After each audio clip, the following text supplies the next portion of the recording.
今日は特別な日を指す言葉だと思われがちです。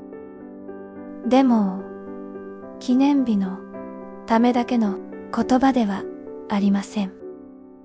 今日は時間を区切る言葉ではなく置く言葉です。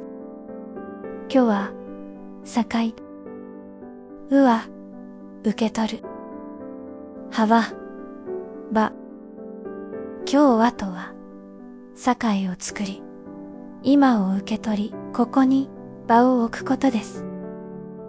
だから、うまくいかなくても今日はでいい。今日は今日の分だけでいい。よければまたここに戻ってきてください。